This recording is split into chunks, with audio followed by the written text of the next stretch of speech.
Нурес каналында жаңылыктар топтому. Акыркы сааттардагы жаңылыктар менен таанышып алыңыздар. Биздин каналга жазылып, видеого лайк басып, жаңылыктар менен өз убагында кабардар болуп туруңуздар.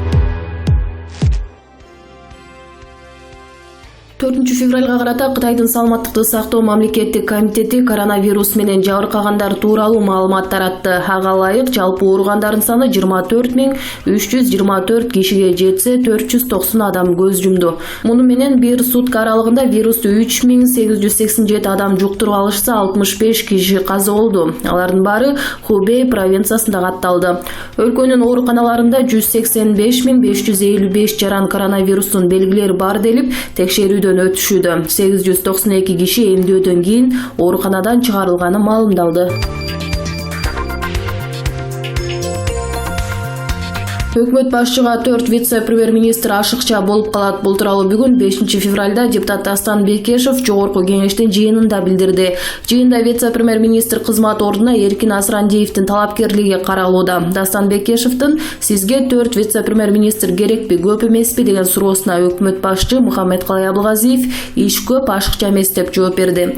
Мындан тышкары депутат Асрандиевдин фонддогу алган айлыгы жогору болгонун, кантип айлык акысы 10 эсеге аз болгон жумушка келүүгө макул болгонуна кызыкты. Буга карата Эркин Асрандиев мамлекетке кызмат кылуу боюнча кызыктар экенин, мындай учурда айлык маселеси башкы ролду ойнобой турганын билдирди. Манас деген ысым ар бир кыргыз үчүн ыйык, себеби Манас эпос менен ар бир кыргыз сыймыктанат. Дал ушул ысымдын тегерегинде учурда арак шарапка коюлуп жатканы баарыбызды ойлондурат. Ушул тема боюнча ачыгын айтканда ток-шоусунда жогорку кеңештин депутаты Момбеков буларга токтолду. Манасты мыйзам менен эмес, ыйман менен коргошубуз керек. Бүгүнкү күнгө чейин Манасты сагынбай саякбайлар коргоп, колдоп келген. Биз азыр мыйзам менен коргогонго муктаж болуп калдык. Кептин баары ошол жакта жатат. Мына мыйзам чыкканына 8-9 жыл болду. Бирок иштеген жок. Мыйзамды бузган кишини издеген жок. Андай мыйзамдын бизге эмне кереги бар? Демек, Манасты мыйзам менен коргогонго болбойт деп бизге айтып жатат.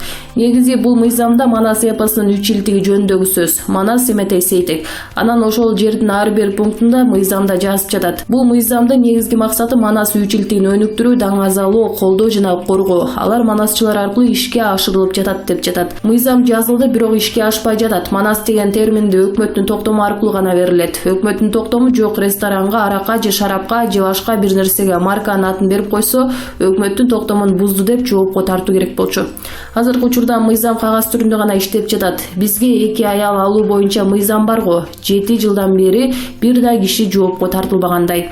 Ошондой эле 8 жылдан бери бир да киши жоопко тартылган жок. Бизге иштебеген мыйзамдын эмне кереги бар? Баш иштебесе бутка, өкмөт иштебесе журтка күч келет деген чын экен, деди депутат.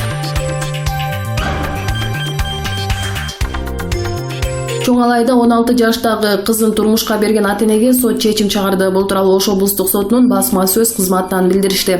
Маалыматка караганда, Ош облусунун Чоң Алай райондук соту 16 жаштагы кызды турмушка берген үчүн кыздын ата-энесин жана күйөөсүн жана баланын ата-энесин күнөөлүү деп таап, ар бирин 2 жыл 6 айга эркинен ажыратты.